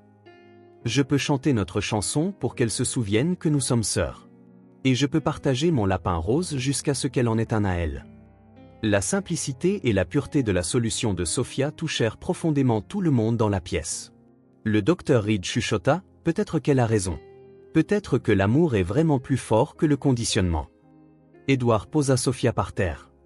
Mon cœur, va jouer dans le jardin pendant que papa finit son travail. Ce soir va être une nuit très importante. Après le départ de Sophia, Édouard se tourna vers son équipe. Gabriel a sous-estimé une chose fondamentale. Il connaît Édouard l'homme d'affaires, le manipulé par la culpabilité. Mais il ne connaît pas Édouard le père. Et un père qui protège ses filles est capable de tout. Marcus vérifia sa montre. Nous avons 8 heures pour finaliser les préparatifs. Alors mettons-nous au travail, dit Édouard, sa voix remplie d'une résolution de fer. Gabriel a créé ce jeu, mais ce soir, les règles changent. Alors que l'équipe se dispersait pour les derniers préparatifs, Édouard resta à la fenêtre, observant Sophia jouer dans le jardin. Dans quelques heures, il serait face à face avec Anna, la fille qu'il n'avait jamais su qu'il avait, dans une situation orchestrée par un frère devenu son pire cauchemar. Mais pour la première fois depuis des semaines, Édouard ressentit autre chose que de la peur et de la confusion. Il ressentait de l'espoir. Car peu importe ce que Gabriel avait prévu, il y avait une force dans l'univers qu'il ne pouvait pas contrôler, l'amour sincère entre deux sœurs que même la plus cruelle des séparations n'avait pas réussi à détruire. La propriété de Gabriel s'étendait sur des hectares de terrain isolés, entourés de hauts murs et de portails électroniques qui s'ouvrirent automatiquement à l'approche d'Édouard. Sophia était assise à côté de lui sur la banquette arrière, serrant son lapin rose et fredonnant doucement la mélodie qu'elle avait toujours associée à Anna. Édouard essayait de garder un calme extérieur, mais son cœur battait comme un tambour de guerre. « Papa, pourquoi la maison d'oncle Gabriel est-elle si sombre ?» demanda Sophia en observant l'imposant manoir qui se dressait devant eux comme une forteresse sinistre. « Parfois, les gens deviennent tristes et choisissent de vivre dans des endroits sombres, répondit Édouard en se garant devant une grande entrée. Mais nous sommes ici pour apporter un peu de lumière. Gabriel les attendait à la porte principale, impeccablement vêtu et avec un sourire qui n'atteignait pas ses yeux. Derrière lui, Édouard pouvait voir deux hommes en costume sombre, des gardes du corps déguisés en assistants. « Édouard. Sophia. » Gabriel s'approcha les bras ouverts, comme un oncle affectueux accueillant des invités chéris. « Quelle joie de vous avoir ici. » Sophia se cacha derrière les jambes de son père, se méfiant instinctivement de l'homme qui dégageait une froideur qu'elle ne pouvait pas comprendre mais qu'elle ressentait sans aucun doute. « Où est Anna ?» demanda Édouard directement, se passant des formalités. Impatient comme toujours, gloussa Gabriel. Anna se prépare pour la rencontre. Après toutes ces années de séparation, nous voulons que ce soit parfait. Il fit un geste vers l'entrée. Venez, j'ai tant de choses à vous montrer. Gabriel les conduisit à travers de luxueux couloirs décorés d'art moderne et de photographies qu'Édouard reconnut comme étant de sa propre vie avec Sophia, des moments intimes capturés à son insu et transformés en trophées sur le mur du prédateur. Impressionnante collection, n'est-ce pas ? Dit Gabriel, remarquant le regard d'Édouard. 6 ans de moments précieux. Sophia qui grandit, apprend, devient la merveilleuse fille qu'elle est aujourd'hui. Sophia pointa une photo d'elle-même en train de souffler les bougies de son anniversaire. « Comment as-tu une photo de mon anniversaire ? Tu n'étais pas là. » Gabriel s'agenouilla au niveau de Sophia, son sourire devenant plus sincère pour un instant. « Ah, mais j'étais là, petite Sophia. Tu ne pouvais tout simplement pas me voir. » Édouard sentit la nausée lui monter à la gorge. Gabriel avait violé chaque moment précieux de leur vie, transformant des souvenirs sacrés en données scientifiques. Ils atteignirent un ascenseur qui descendit de plusieurs étages. Quand les portes s'ouvrirent, Édouard se retrouva dans un laboratoire moderne avec des murs en verre, des équipements de surveillance et des caméras partout. Au centre de la pièce se trouvaient 2 chaises séparées par une petite table. « Bienvenue dans mon laboratoire », dit Gabriel avec une fierté évidente. « C'est ici que la magie opère. Chaque réaction, chaque émotion, chaque mot sera enregistré pour la postérité. » « Où est Anna ?» répéta Édouard, sa patience s'épuisant. Gabriel appuya sur un bouton d'un panneau de contrôle. Une porte en verre de l'autre côté de la pièce s'ouvrit lentement, et Édouard sentit son cœur s'arrêter. Anna entra, hésitante, escortée par une femme en blouse blanche. La fillette était propre et bien habillée, mais il y avait quelque chose de profondément troublant dans sa posture. Les épaules tendues, les yeux qui balayaient constamment la pièce à la recherche de menaces, des mouvements qui parlaient d'années d'hypervigilance. Quand Anna vit Sophia, sa réaction fut comme un choc électrique. Elle s'arrêta brusquement, ses yeux verts s'écarquillant, et pendant un instant, Édouard vit l'enfant vulnérable derrière le masque d'autodéfense que Gabriel lui avait imposé. Sophia, à son tour, laissa échapper un cri de joie qui résonna dans la pièce stérile. « Anna, c'est toi. C'est vraiment toi. » Mais alors que Sophia faisait un pas vers sa sœur, Anna recula violemment, se pressant contre le mur comme un animal acculé. « Non !» hurla Anna, sa voix remplie d'une rage qui semblait impossible pour une enfant de 6 ans. « Tu m'as laissé. Tu l'as choisi, lui, et tu m'as laissé toute seule. » Sophia s'arrêta, confuse et blessée par le rejet. Des larmes commencèrent à couler sur son visage. « Anna, je ne t'ai pas laissée. J'étais trop petite. Je me suis toujours souvenu de toi. Menteuse !» Anna attrapa un stylo sur une table de laboratoire et le lança en direction de Sophia, la manquant de quelques centimètres. « Tu vivais dans une grande maison pendant que j'étais seul dans le noir. » Le cœur d'Édouard se brisa en regardant ses 2 filles, l'une désespérée de renouer le contact, l'autre conditionnée à rejeter toute approche. Gabriel observait tout cela avec une fascination scientifique, prenant des notes sur une tablette. « Intéressant », murmura Gabriel. « La réponse conditionnée fonctionne parfaitement. Pourtant, remarquez comment Anna ne peut pas maintenir un contact visuel prolongé avec Sofia. Le lien originel est toujours là, luttant contre le conditionnement. Arrête ça, dit Edward, sa voix dangereusement basse. Arrête de traiter mes filles comme des spécimens. Sofia, ignorant l'hostilité d'Anna, commença à chanter doucement. Anna et Sophie, Sophie et Anna, toujours ensemble, sœurs pour toujours. Anna cessa brusquement de crier. Ses mains tremblaient, et elle glissa le long du mur jusqu'à s'asseoir par terre, serrant ses genoux contre sa poitrine. Ne chante pas ça, murmura Anna, sa voix se brisant. Ils ont dit que tu avais oublié cette chanson. Sofia s'approcha lentement, chantant toujours, et s'assit par terre à une distance respectueuse d'Anna. Je n'ai jamais oublié, Anna. Je la chante pour toi tous les jours. Je rêve de toi toutes les nuits. Menteuse, répéta Anna, mais sa voix avait perdu sa force initiale. Sofia sortit le lapin rose de l'intérieur de sa veste. Tu te souviens de lui? Tu disais toujours que son oreille était tordue parce que tu l'aimais tellement. Anna fixa le jouet, et Edward vit le moment exact où le conditionnement commença à se fissurer. Des larmes coulèrent sur le visage de la fillette alors que les vrais souvenirs luttaient pour émerger à travers les mensonges qui lui avaient été implantés. Je me souviens, chuchota Anna. On dormait avec lui entre nous. Sofia tendit le lapin vers sa sœur. Veux-tu le tenir? Tu lui as manqué aussi. Pendant un instant, Anna tendit une main hésitante, mais Gabriel intervint, se dirigeant vers les filles avec une approbation scientifique. Excellent progrès, dit-il, comme s'il louait une expérience réussie. Anna, tu te souviens comment répondre émotionnellement malgré le conditionnement. Sofia, ta persévérance face au rejet est remarquable. Le commentaire froid et clinique de Gabriel brisa le moment magique qui s'était formé entre les sœurs. Anna recula à nouveau, et Sofia regarda Gabriel avec une expression de dégoût qui surprit Edward par sa maturité. Tu es un homme méchant, dit Sofia directement à Gabriel. Tu as fait du mal à ma sœur. Gabriel rit. J'ai éduqué ta sœur, Sofia. Je lui ai appris de précieuses leçons sur la vraie vie. C'est alors qu'Edward sut que le moment était venu. Gabriel était tellement absorbé par son analyse scientifique qu'il avait baissé sa garde. Edward fit un signal discret à une caméra spécifique dans le coin de la pièce. Le signal préétabli pour Marcus. En quelques secondes, les lumières s'éteignirent et une alarme d'urgence se mit à retentir. Le chaos qui suivit le blackout fut assourdissant. Les alarmes résonnaient dans tout le laboratoire tandis que les lumières rouges d'urgence clignotaient, projetant des ombres dansantes sur les murs de verre.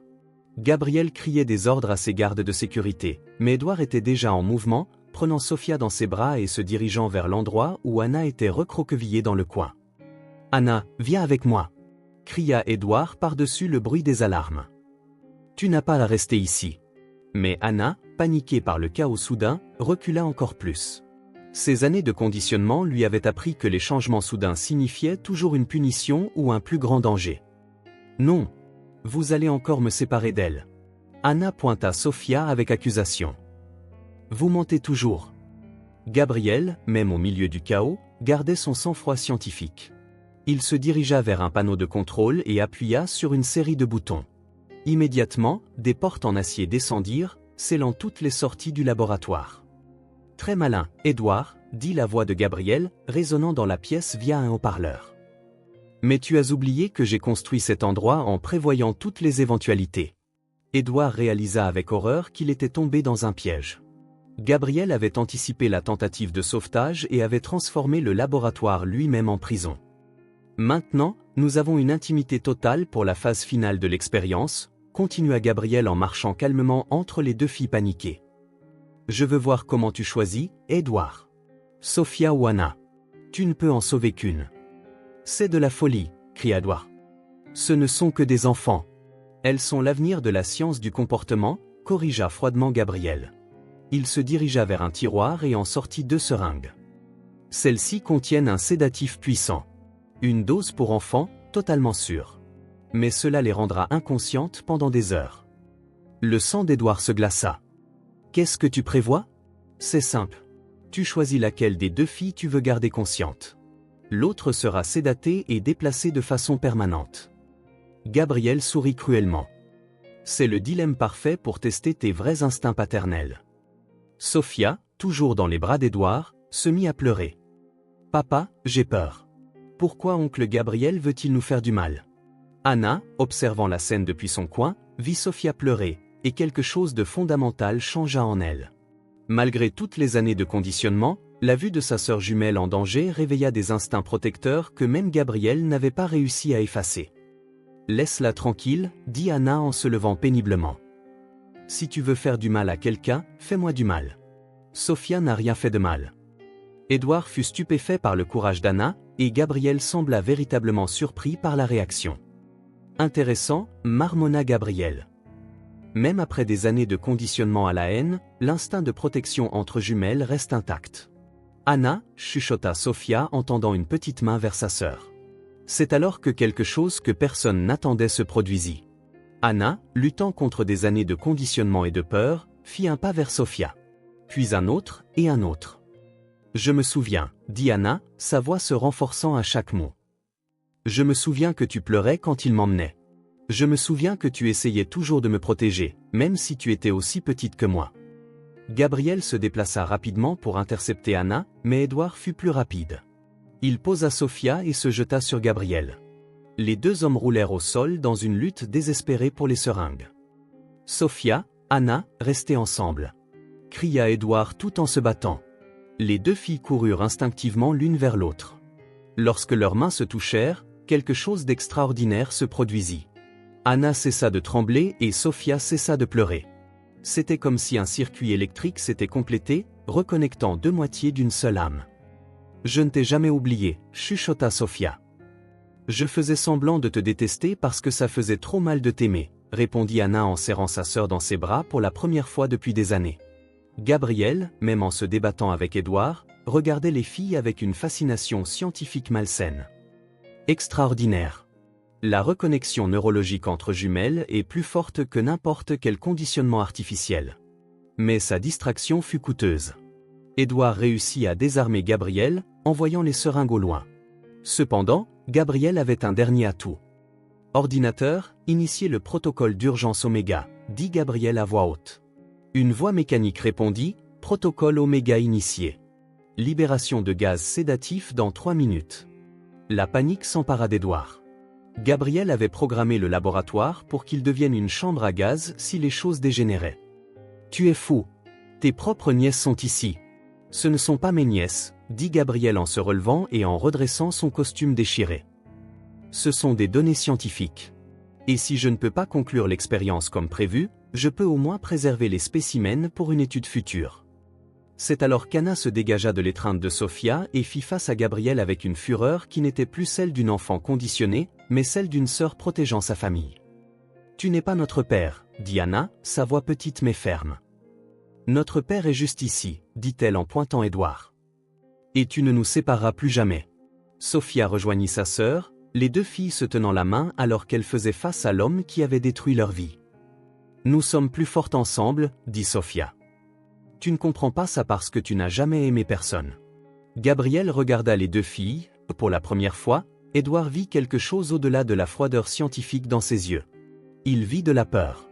Gabriel réalisait qu'il avait complètement sous-estimé le pouvoir du lien entre les jumelles. « Ordinateur, annulez le protocole Oméga, » dit Gabriel rapidement. Accès refusé. Le protocole Oméga ne peut être annulé après son initiation. Le visage de Gabriel devint pâle. Il avait créé un système si infaillible que même lui ne pouvait pas le contrôler complètement. 2 minutes avant la libération du gaz, annonça la voix mécanique. Édouard chercha désespérément une issue. C'est alors qu'il entendit des explosions lointaines. Marcus et son équipe se frayaient un chemin dans le complexe. « Tenez bon, » dit Édouard en serrant ses deux filles dans ses bras. Les secours arrivent. Mais alors que les secondes s'écoulaient, Édouard réalisa que les secours pourraient ne pas arriver à temps. Gabriel avait construit une forteresse, et maintenant ils étaient piégés à l'intérieur, le temps s'écoulant rapidement. 1 minute avant la libération du gaz, annonça la voix mécanique. Alors qu'Édouard serrait Sofia et Anna contre sa poitrine, le poids de l'échec l'écrasant, Gabriel faisait les 100 pas comme un animal en cage, essayant désespérément de trouver une faille dans le système qu'il avait lui-même créé. C'est alors qu'Anna se détacha de l'étreinte et regarda directement Gabriel avec une clarté qui stupéfia tout le monde dans la pièce. « Je connais le code, dit-elle, sa petite voix ferme. Gabriel s'arrêta brusquement. « Qu'est-ce que tu as dit? Je connais le code pour arrêter la machine, répéta Anna. Je t'ai vu le taper de nombreuses fois quand tu pensais que je dormais. Édouard sentit une lueur d'espoir. Anna, tu es sûre? Anna hocha la tête, mais regarda ensuite Gabriel avec une expression qui mêlait peur et détermination. Mais je ne le dirai que si tu promets une chose. N'importe quoi, dit Édouard désespérément. Tu ne dois plus jamais faire de mal à des enfants, dit Anna à Gabriel. Et tu dois laisser partir tous ceux qui travaillent ici. Gabriel rit, un son amer et désespéré. Tu n'es qu'une enfant, tu ne comprends pas les implications de ce que tu demandes. Je comprends que tu m'as fait souffrir parce que tu souffrais, rétorqua Anna, affichant une sagesse impossible pour son âge. Mais ce n'était pas bien, et tu le sais. 30 secondes avant la libération du gaz. Gabriel qui loi. Accepte ces conditions. Gabriel regarda Anna, puis Sophia, et enfin Édouard. Pendant un instant, quelque chose d'humain traversa ses yeux. Peut-être la reconnaissance qu'il était allé trop loin, ou peut-être juste la peur de sa propre mort. J'accepte, chuchota Gabriel. Anna se dirigea vers le panneau de contrôle d'un pas assuré.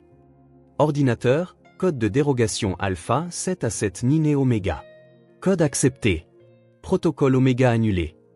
Le soulagement qui emplit la pièce était palpable. Édouard tomba à genoux, tenant toujours Sophia, tandis que des larmes de gratitude coulaient sur son visage. À ce moment, des explosions plus proches résonnèrent à travers les murs. Finalement, les portes d'acier commencèrent à se lever. Marcus apparut avec son équipe, arme au poing, mais s'arrêta net devant la scène, Édouard serrant les deux filles dans ses bras, tandis que Gabriel se tenait contre le mur, apparemment vaincu. « Tout le monde va bien ?» demanda Marcus en baissant son arme.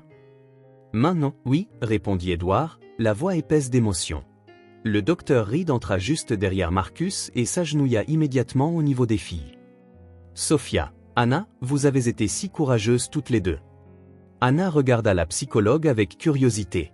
« Qui êtes-vous ? » « Je suis une docteure qui aide les enfants qui ont traversé des épreuves difficiles, expliqua doucement le docteur Reed. « Et je suis ici pour vous aider, vous aussi, à devenir une vraie famille. » Sophia se tourna vers Anna. « Anna, veux-tu venir vivre avec moi et papa ?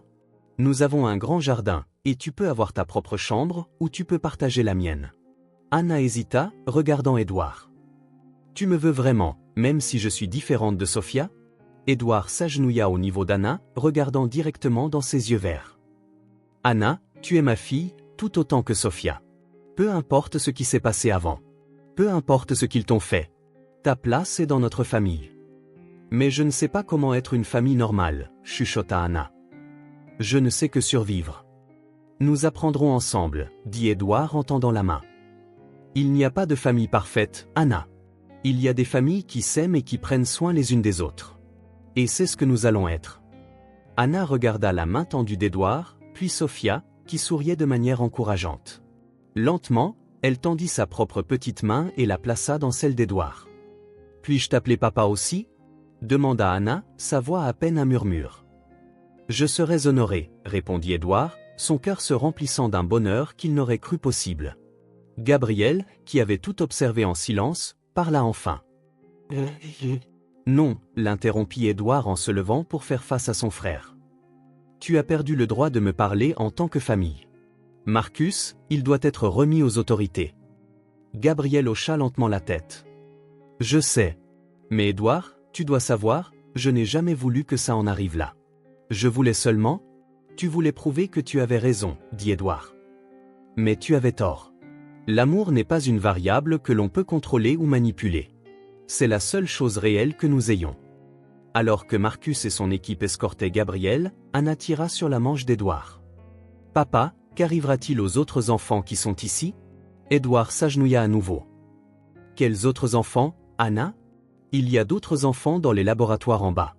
Ils font aussi partie des expériences de Gabriel. » Le sang d'Édouard se glaça de nouveau. Gabriel menait une opération bien plus vaste qu'il ne l'avait imaginé. « Marcus !» cria Édouard. « Nous devons fouiller tout le complexe. Il y a d'autres enfants ici. » Dans les heures qui suivirent, le complexe de Gabriel fut entièrement fouillé. Ils trouvèrent 15 autres enfants à divers stades de différentes expériences, certains étudiés pour leur résistance au traumatisme, d'autres pour leur développement cognitif sous stress. Tous furent immédiatement retirés et placés sous des soins médicaux spécialisés. Anna fut essentielle au sauvetage, connaissant chaque couloir et pièce secrète du complexe. Elle guida l'équipe de sauvetage avec une détermination qui impressionna tout le monde, montrant que son expérience traumatisante lui avait paradoxalement donné les outils pour sauver d'autres enfants. Quand ils quittèrent enfin le complexe, le soleil se levait. Édouard était assis à l'arrière de la voiture avec Sophia d'un côté et Anna de l'autre. Les deux filles étaient épuisées, mais leurs mains restaient entrelacées. « Papa, » dit Sophia d'une voix endormie, « notre famille est complète maintenant. » Édouard regarda ses deux filles, l'une qu'il avait élevée avec amour et privilège, l'autre qui avait survécu à l'impensable par la force et la détermination. Toutes deux ses filles, toutes deux une partie de son âme. « Oui, mon cœur, » répondit Édouard en embrassant les deux filles sur la tête. « Maintenant, notre famille est complète. » 2 mois après cette nuit qui a tout changé, Édouard se réveilla au son de rire dans le jardin. De la fenêtre de sa chambre, il vit Sophia et Anna jouer sur la balançoire qu'il avait spécialement installée pour elles, une balançoire double où elles pouvaient se balancer ensemble, côte à côte, comme elles auraient toujours dû l'être. La transformation avait été lente mais régulière. Anna avait encore des cauchemars occasionnels et des moments d'hypervigilance, mais sa thérapie avec le docteur Reed l'aidait à reconstruire sa capacité à faire confiance. Sophia, de son côté, était devenue une sœur incroyablement patiente et protectrice, toujours prête à attendre quand Anna avait besoin d'espace, toujours prête avec un câlin quand Anna se permettait enfin d'être vulnérable. Édouard descendit dans le jardin, portant un plateau de chocolat chaud, une tradition matinale qu'Anna avait demandée après avoir découvert qu'elle n'avait jamais bu de vrai chocolat chaud auparavant. Les petites routines familiales devenaient des ancres, aidant Anna à comprendre ce que signifiait appartenir à un foyer. « Bonjour les filles », dit Édouard en posant le plateau sur la table de jardin. « Papa, papa !» cria Sophia en sautant de la balançoire. Anna est montée tout en haut toute seule aujourd'hui. Édouard regarda Anna, qui avait arrêté de se balancer mais souriait timidement. « Vraiment ?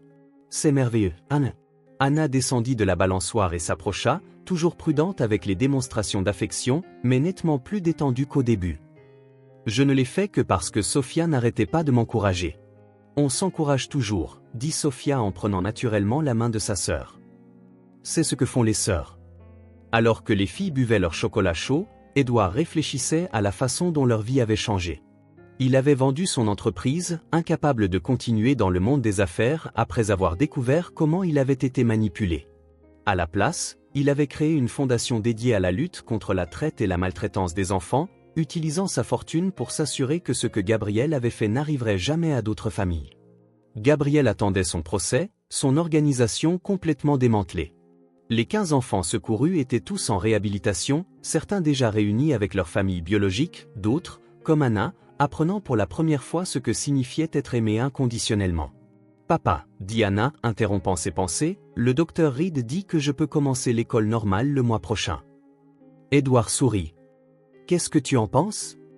Anna hésita, comme elle le faisait toujours avant de partager ses sentiments. « J'ai peur, mais je suis excitée aussi. Sophia a dit qu'elle me présenterait à tous ses amis. Et je m'assierai avec toi à la récréation jusqu'à ce que tu te fasses tes propres amis, » ajouta Sophia de manière décisive. « Vous êtes incroyables toutes les deux, » dit Édouard, la poitrine gonflée de fierté et d'amour. À ce moment, le docteur Reed arriva pour leur séance de thérapie familiale hebdomadaire. Au cours des 2 derniers mois, elle était devenue non seulement une thérapeute, mais aussi une amie chère de la famille. « Comment va notre famille aujourd'hui ?» demanda le docteur Reed en s'asseyant à la table de jardin. « Anna s'est balancée très haut aujourd'hui, » annonça fièrement Sophia. « Et Sophia m'a appris une nouvelle chanson, » ajouta Anna, « une qui n'est pas triste. » Le docteur Reed sourit. « Vous faites des progrès extraordinaires toutes les deux. Anna, comment te sens-tu quand tu penses à l'avenir maintenant ?» Anna resta silencieuse un instant, organisant ses pensées comme le docteur Reed le lui avait appris. « Avant, je ne pensais pas à l'avenir. Je ne pensais qu'à survivre à la journée. Mais maintenant ?» Elle jeta un coup d'œil à Sophia et à Édouard. « Maintenant, je pense à des choses que je veux faire. Comme apprendre à faire du vélo comme Sophia, ou avoir un chien, ou peut-être être docteur comme vous pour aider d'autres enfants. » Édouard sentit les larmes lui monter aux yeux. Anna était enfin capable de rêver, quelque chose que Gabriel avait essayé de lui enlever pour toujours. « Et toi, Sophia ?» demanda le docteur Reed. « Comment ça a été d'avoir une sœur ?» Sophia rayonna. C'est la meilleure chose au monde. J'ai toujours voulu une sœur, mais je ne savais pas que j'en avais déjà une. Maintenant, je comprends pourquoi j'avais toujours l'impression qu'il me manquait quelque chose. Anna est très courageuse, continua Sophia. Elle m'a appris qu'on peut être forte même quand on a peur. Et elle me fait rire avec des histoires drôles sur la façon dont elle échappait aux adultes ennuyeux au laboratoire. Anna gloussa, un son qui surprenait encore Édouard chaque fois qu'il l'entendait. J'étais très maligne. Une fois, j'ai fait semblant d'être malade pour ne pas avoir à prendre le mauvais médicament. La séance de thérapie se déroula dans la sérénité du jardin, les filles partageant les découvertes de la semaine et Édouard parlant de ses propres défis pour s'adapter à la nouvelle réalité. Découvrir que Gabriel était vivant et que toute sa vie avait été manipulée avait laissé de profondes cicatrices, mais la joie d'avoir Anna dans sa vie l'emportait sur toute la douleur. Alors que le docteur Reed se préparait à partir, Anna courut vers elle et la serra dans ses bras, quelque chose qui aurait été impensable les premières semaines. « Merci de m'avoir aidé à ne plus avoir si peur, » dit Anna. « Tu as toujours été courageuse, Anna, » répondit le docteur Reed. « Je t'ai juste aidé à t'en souvenir. » Cet après-midi-là, Édouard trouva les deux filles dans la chambre de Sophia, qui était maintenant devenue leur chambre. Anna avait choisi de garder son propre lit, mais elle dormait avec les lits rapprochés, se tenant la main pendant la nuit quand les cauchemars venaient. Elles dessinaient ensemble, une activité devenue un exutoire thérapeutique important. Les dessins d'Anna ne montraient plus de silhouettes sombres et de séparation. Maintenant, ils étaient pleins de couleurs, de maisons avec des jardins, et toujours de deux filles se tenant la main. « Qu'est-ce que vous dessinez aujourd'hui » demanda Édouard. « Notre famille, » dit Sophia. « Regarde, ça, c'est toi, ça, c'est moi, ça, c'est Anna, et ce petit point ici, c'est le chien que nous allons adopter. » Édouard rit. « Un chien ? Depuis quand avons-nous décidé d'adopter un chien ? » « Depuis maintenant, » dit Anna avec un sourire espiègle qui ressemblait beaucoup à celui de Sophia. « Anna et moi avons voté. 2 contre 1. Ah, je vois, la démocratie familiale, » plaisanta Édouard. « Et quel genre de chien voulez-vous ? » « Un qui a besoin d'une famille aussi, » dit Anna sérieusement. « Comme moi. » Édouard s'agenouilla à côté de ses filles, regardant le dessin coloré qui représentait la famille qu'elles étaient devenues. Ce n'était pas la famille qu'il avait prévue, mais elle était parfaite dans son imperfection, forte dans sa vulnérabilité. « Les filles, » dit Édouard, « vous savez que je vous aime plus que tout au monde, n'est-ce pas ? » « Nous le savons, papa, » dirent-elles à l'unisson en se jetant dans ses bras pour un câlin de groupe. Cette nuit-là, après que les filles se furent endormies, Édouard se tenait sur le balcon, regardant les étoiles. Marcus passa, comme il le faisait périodiquement, pour voir comment la famille s'adaptait. « Comment vas-tu, Édouard » demanda Marcus en le rejoignant sur le balcon. « Différent, » répondit Édouard honnêtement. « Gabriel m'a pris tellement de choses, mais il m'a aussi donné quelque chose que je ne savais pas qu'il me manquait. Anna m'a appris que la force ne vient pas du fait de ne jamais tomber, mais de toujours se relever. » « Et les filles » Édouard sourit. « Elles se guérissent mutuellement. Sophia apprend que le monde peut être cruel, mais que cela rend la gentillesse plus importante. Anna apprend que tous les adultes ne lui feront pas de mal, que certaines personnes sont dignes de confiance. Et l'avenir ? Édouard regarda par la fenêtre où il pouvait voir ses deux filles dormir, se tenant la main. L'avenir leur appartient. Je vais passer le reste de ma vie à m'assurer qu'elles ont tout ce que Gabriel a essayé de leur enlever. L'amour, la sécurité et la liberté d'être simplement des enfants. Le lendemain matin, Édouard se réveilla de nouveau au son de rire dans le jardin. Sophia et Anna chantaient ensemble en arrosant les fleurs qu'elles avaient plantées la semaine précédente. La mélodie était nouvelle, une qu'elles avaient créée ensemble, mais elle portait des échos de l'ancienne chanson qui les avait maintenues connectées à travers les années de séparation. Édouard descendit pour les rejoindre, apportant du chocolat chaud et un cœur rempli de gratitude. Il avait perdu un frère à la folie, mais il avait gagné une famille bâtie sur un amour véritable. Les cicatrices resteraient, sur Anna, sur Sophia, sur lui-même. Mais ils avaient appris que les cicatrices n'étaient que la preuve qu'ils avaient survécu, et que l'amour était plus fort que n'importe quel traumatisme. Anna et Sophie, Sophie et Anna, chantaient les filles, toujours ensemble, sœurs pour toujours. Édouard se joignit à la chanson, sa voix se mêlant au leur alors que le soleil du matin baignait leur jardin d'une lumière dorée. Ils étaient une famille, pas parfaite, mais réelle. Non sans douleur, mais pleine d'espoir. Et pour la première fois depuis longtemps, Édouard sut avec une certitude absolue que l'avenir serait meilleur que le passé.